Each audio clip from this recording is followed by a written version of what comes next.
welcome to the Lost Media Chronicles, a show of which goes over various lost movies, art, music, you name it. You know, I'm a sucker for classic silent films. I don't know what it is, but something about how cinematic they are in comparison to today's movies just makes them take my breath away each time I watch them. Without the aid of sound to help tell the story, these movies had to be a lot more visually appealing than movies of our modern day. And as I've stated before, many movies of the era have gone missing due to poor storing conditions and usage of silver nitrate in the film stock, making it easy to decompose and combust. Now, some of these films only got partially damaged by fires and decomposition, which leads to an incomplete but still existent version of the movie. Today we'll be talking about one of those movies, which also happens to be one of my favorite movies of all time. Ladies and gentlemen, this is the story of Fritz Lang's Metropolis. Our tale begins in 1922 when now legendary German director Fritz Lang was sailing into New York to celebrate the premiere of one of his films in the United States. As the city started appearing over the fog of the Manhattan skyline, he and his wife, Thea von Harbaugh, observed the seemingly ominous towers that loomed in the distance. Fritz envisioned the workers inside the buildings being controlled by an upper class that ignores them. Inspired by such thoughts, he and Thea sat down and started sketching out ideas for the story of which would eventually become Metropolis. The story centers around a young man named Frieder, the son of a wealthy businessman named Friederson, the overseer of a giant city called Metropolis. Frieder has a run-in with a woman named Maria, a lower-class citizen that watches over the children of the lower-class workers who live in the underground. Frieder then gets drawn into the underground where he sees the workers get involved in a horrific accident. Frieder notifies his father, who refuses to do anything much about it. Friederson starts keeping tabs on his son, who keeps interacting with the people in the underground, something of which Friederson does not approve of. As the plot continues to unravel, robots, evil mad scientists, revenge, and general insanity start to get involved. It really is a classic amongst filmmaking and storytelling. The production of this film started in 1925 and took almost 2 years to finish, a then unheard of amount of time to make a film. Lang's antics proved to be the most stressful part of the production, as he would often endanger his actors. There's one scene in which Bridget Helm almost got lit on fire, and another scene involving her wearing a costume that scratched and cut up her body as she tried to move around in it.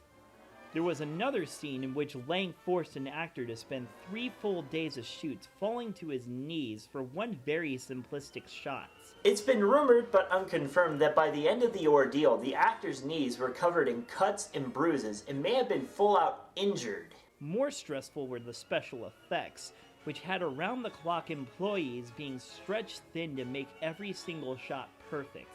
And let me tell you, in this particular movie, it really shows. Every single effect is mind-blowing.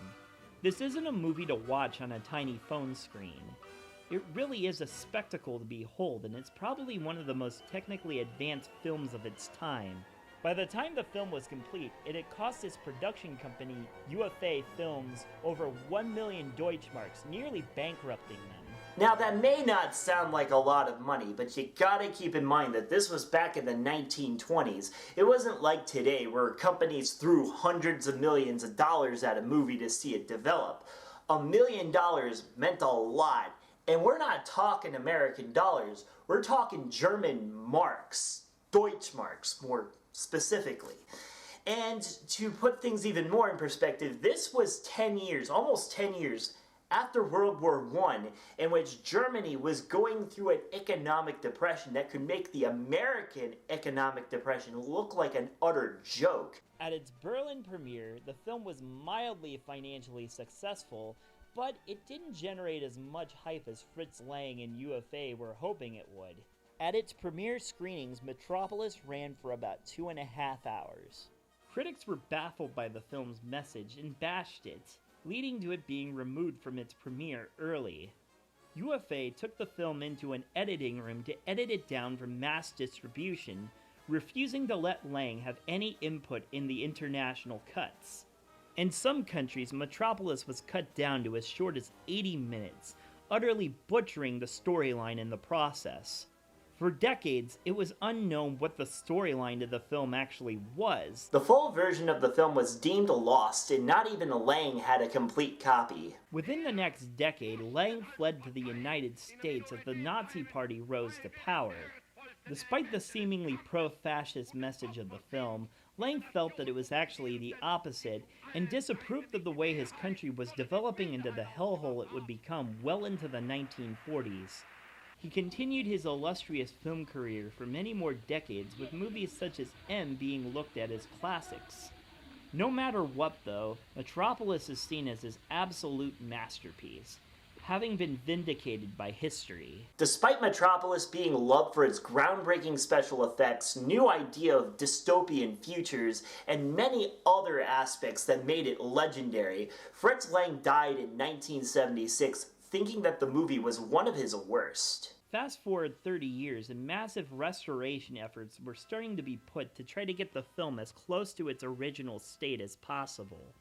In 2001, Kino Lorber Films, a famous film distribution company, released the then longest known version of the movie, which clocked in at a bit over 2 hours. This was the most complete known version of the film that had been constructed.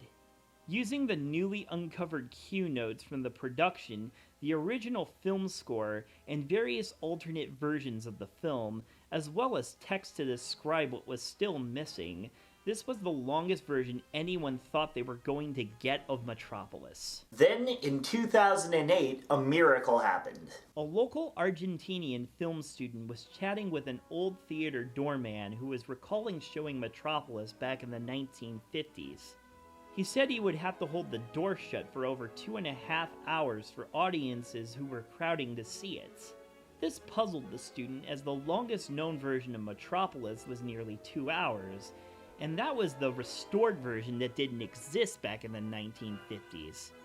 After digging around, he found out that the theater was loaned a copy of the film by an unnamed film collector. Following the collector's death, his films were donated to a storage facility. Now, the man's film collection was searched through, as Metropolis was seen as the grand holy grail that it was. And, by chance, there it was, a full 2.5 hour long premiere cut of Metropolis. Now, Lord only knows what it was doing in Argentina. A lot of people think it's connected to Hitler or any of the numerous other Nazi Party members that fled to South America in order to avoid being executed or whatever. But actually, my theory is a little bit more concrete than that, and this is what historians actually think happened. A film collector or distributor probably traveled down to Germany, Berlin, around 1927, saw the full cut of Metropolis, thought it was great, and wanted a copy for himself, either for said distribution or for just his own collection. And that's more than likely what happens. There's no Nazi propaganda crap involved with it at all. Sorry to disappoint you conspiracy theorists out there. The film had been transferred onto a safety film stock to avoid combustion and further decomposition. Its aspect ratio was smaller than the usual film stock of the time. Among the missing scenes was a character named the Slim Man being cut entirely, key plot elements, and some amazing special effects to boot. Kino Lorber funded a restoration effort to put the film as much together as they could with the material they had. In 2010, in a Berlin theater, Metropolis was shown in its new restored form with a full pit orchestra playing the film score.